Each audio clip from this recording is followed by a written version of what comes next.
sort demeure changer de position. Le Morning House Nation Radio avec Franck Cara. Et si on réveillait une star? Merci d'écouter House Nation Radio, déjà à 7h15, c'est l'heure du réveil de star. Ce matin, nous allons accueillir un animateur radio, un animateur télé, un animateur de grand talent et en plus un joli minois qui en fait rêver bien plus d'une. Nous appelons Stéphane Jaubert. C'est parti. Allô ? Allô Stéphane, bonjour, c'est Franck. Bonjour Franck, comment ça va ? Ah bah écoute, j'ose pas te poser la question, et toi, comment vas-tu ? Parce que visiblement je te réveille. Ouais, je suis encore dans... Allez, 7h15, c'est un peu tôt. Alors tu sais quoi, regarde, on va se faire un petit café ensemble. Écoute, c'est un plaisir de t'avoir sur antenne, en sachant qu'en plus tu es quelqu'un qui est extrêmement débordé. Là ça marche fort pour toi, on va en reparler dans quelques instants.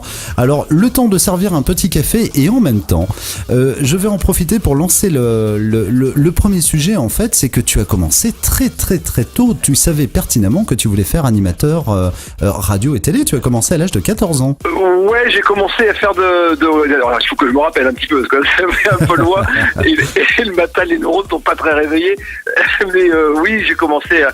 J'ai su très jeune ce que je voulais faire et d'abord la passion de la radio. Ouais. Donc j'ai commencé très jeune, effectivement. J'étais au collège. J'étais au collège et j'ai réussi à choper un créneau sur une radio associative qui était pas très loin de là où je faisais mes études et j'ai commencé par faire la radio à l'âge de 14 ans. Ouais. Et la télé directement à partir de l'âge de 15 ans. J'ai eu une première expérience en télévision à l'âge de 15 ans. Alors à l'époque j'habitais à La Réunion. J'étais pas encore sur Paris. J'ai eu une première expérience à 15 ans, mais c'était juste ce qu'on appelle one shot. C'était intervenir en tant que chroniqueur dans une émission de télé. Mais j'ai vraiment commencé par contre la télé de manière un peu plus récurrente et de manière quotidienne. J'avais 20 ans à l'époque. Donc, et c'était sur RFO notamment à La Réunion. C'est ça exactement. Ouais. Voilà, c'est ça. J'étais à La Réunion à ce moment-là et donc j'ai commencé la télé en travaillant pour RFO à l'île de La Réunion. Ouais. Les conditions étaient quand même particulièrement bien là-bas, avec du soleil et la plage tous les jours. Tu t'étonnes, le plaisir total. Donc de là, tu te dis, tu veux passer forcément l'étape supérieure. C'est vrai qu'à La Réunion, pour le coup, c'est un petit peu limité quand même si à RFO.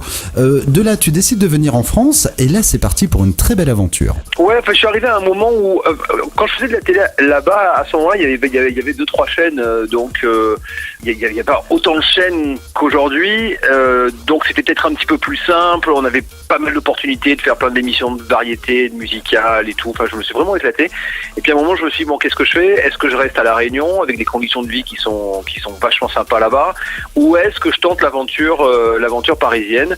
Et puis je me suis dit, bon voilà, j'ai à l'époque, donc j'avais 26 ans, je me suis dit, bon allez, on va tenter Paris, et donc j'ai tout quitté du jour au lendemain alors que ça fonctionnait vraiment bien, quoi, et j'ai pris mes 2 valises et je suis venu à Paris en essayant, en me disant voilà, j'espère que je vais réussir à faire mon trou à Paris, trouver du boulot assez vite parce que c'est pas évident. Je connaissais ni le milieu ni personne.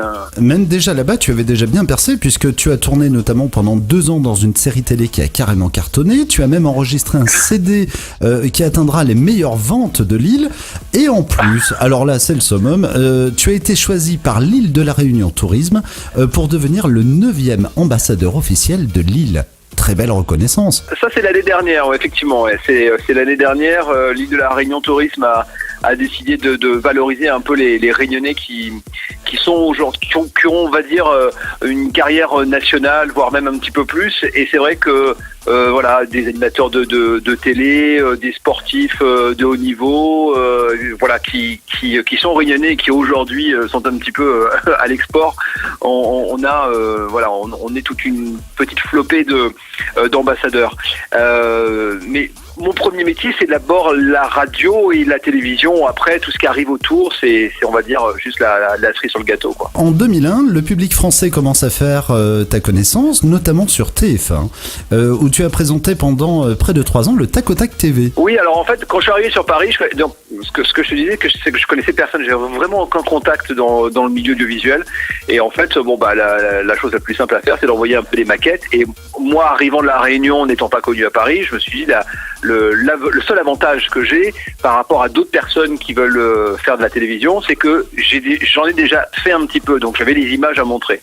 Donc j'ai passé plusieurs castings, des contacts avec des chaînes, ça s'est assez vite fait en fait avec TF1, et à ce moment-là, effectivement, il y a un casting il y a plusieurs choses qui étaient en préparation, et donc ils m'ont mis sur la présentation du Tac au Tac TV qui était diffusée tous les jours avant l'émission de Jean-Luc Reichmann, Attention à la marche, et je l'ai fait pendant 3 ans, donc c'était assez sympa à faire, et avec du recul, se dire que voilà, tu sors de la Réunion, personne ne te connaît à Paris et tu débarques sur TF1, même si c'est pendant 5 minutes tous les jours à midi, c'est quand même génial.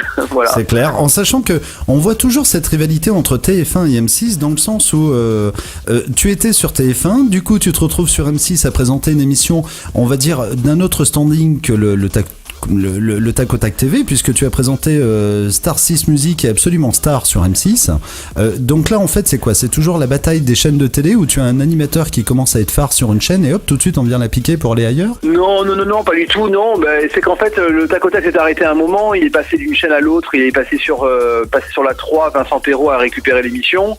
Et donc, à ce moment-là, donc je me suis retrouvé, l'émission s'arrêtait et j'étais en contact avec M6, et puis voilà, sur les week-ends, sur les périodes de vacances, j'ai eu l'opportunité de présenter un peu Star 6 Musique à l'époque. C'était en duo avec Karine Ferry, et voilà. Non, il y a pas de rivalité. Après c'est à l'animateur, si tu veux, de se faire une place et de trouver, quand une émission s'arrête, de quoi rebondir.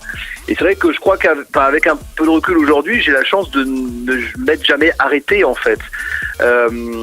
Et puis voilà. Et puis aujourd'hui, j'ai la chance de bosser pour plusieurs chaînes en même temps. Donc c'est absolument pas prêt de s'arrêter, en sachant que depuis 2005, tu as aussi une particularité. Comme Fred Courtadon, tu as énormément travaillé pour la RTBF, la télé belge, et visiblement, ça marche fort. Ouais, alors en fait, c'est justement à la fin de l'émission du Tac au Tac, j'ai un producteur qui me dit va voir les chaînes francophones qui sont en Suisse et en Belgique. Ils ont l'habitude de travailler, voilà, de temps en temps avec des gens qui viennent de France, et donc pareil, même système, j'envoie une maquette et puis on me fait passer un casting, et voilà, depuis 2005 je travaille aussi pour les RTBF. Et aujourd'hui, alors que généralement c'est plutôt les animatrices, les animateurs belges qui viennent travailler en France, je crois que je dois être l'exception, le seul Français qui doit aller bosser en Belgique. Alors c'est marrant parce que quand dans le milieu parisien ou dans l'audiovisuel de la télé en France, les gens savent que je bosse en Belgique, on me dit mais t'es belge, tu viens travailler en France. Je dis non, c'est l'inverse, je suis français, je vais travailler en Belgique. Et voilà, effectivement, je fais pas mal de trucs sur la RTB, j'adore, quoi. Les moyens sont pas les mêmes qu'à Paris, mais c'est une manière de travailler qui est peut-être beaucoup plus sain, beaucoup plus convivial. Je m'éclate là-bas, franchement. Et là, il y a de beaux projets qui arrivent là dans les semaines qui viennent. Donc, je suis super content. Effectivement, ça fait 8 ans que je bosse pour la Belgique, en plus d'être toujours présent sur les chaînes françaises. Alors ça, c'est vraiment une très bonne chose, en sachant que tu continues aussi la radio. Notamment, tu as fait du France Bleu quand même pendant pas mal de temps. Donc ça, c'est pareil, c'est une très belle référence, parce que France Bleu, quand on arrive sur France Bleu à ton niveau, c'est vraiment une référence, en tout cas en matière de radio. Donc bravo aussi dans ce cadre-là, et tu ne t'arrêtes pas, en sachant que tu as enchaîné notamment, il y a eu pas mal d'émissions que tu as enchaîné. J'ai toute une liste sous la main, c'est assez hallucinante. Tu travailles énormément sur la TNT, notamment sur Énergie 12 et Énergie Paris, où tu as fait Paris c'est fou, tu as fait le Super Bêtisier qui a cartonné sur Énergie 12. Ouais, tout à fait. Ouais, ça fait 2 ans que je bosse pour le groupe Énergie à la télé, pas en radio mais en télévision. D'abord, effectivement, pour Énergie Paris, il y a un magazine quotidien l'année dernière qui s'appelait Paris c'est fou. On recevait des artistes tous les jours, on parlait un peu l'actu people, l'actu parisienne.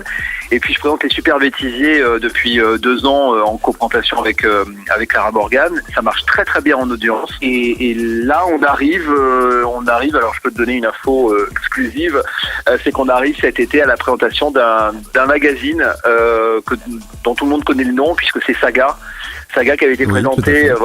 il y a quelques années sur TF1 par Stéphane Bern et par Flavie Flamand. Le magazine n'existait plus jusqu'à présent et Énergie 12 a récupéré le nom et ça fait 1 an que on est en production de nouveaux sujets, de reportages qui sont inédits et donc on sera présent cet été en prime sur Énergie 12. Je serai toujours aux côtés de Clara pour présenter Saga. Et voilà, donc là aussi c'est une belle aventure qui commence cet été sur un nouveau programme. Ouais, je suis content. Bon, je te cache pas que tu m'as cassé mon effet parce que j'allais en parler pardon. dans quelques minutes, en sachant que aussi cet été, il n'y a pas que ça, puisque tu vas faire aussi une grande tournée nationale du 13 juillet au 14 août. Est-ce que tu peux nous en parler de cette tournée ? Alors ça pareil, ça c'est un vrai plaisir que j'ai depuis 7 ans maintenant. C'est de présenter en fait la plus grande tournée d'été de France. Les grosses tournées, il y en a plus beaucoup parce que ça coûte très très cher à financer. Et la plus grosse tournée aujourd'hui qui existe en France, la tournée d'été, c'est la tournée française des Jeux Énergie 12. Et en fait, on part pendant 5 semaines sur les routes de France. On est 150 personnes. Il y a une dizaine de semi-remorques sur 20 dates. Ouais, on fait le tour des stations balnéaires. On commence par le nord. On fait alors dans le désordre, il doit y avoir Calais, Dieppe, Berck dans le nord. Après, on descend sur la côte vendéenne et sur la Gironde. Et puis, on termine en fait sur la côte méditerranéenne entre Perpignan et le Cap d'Agde début du mois d'août.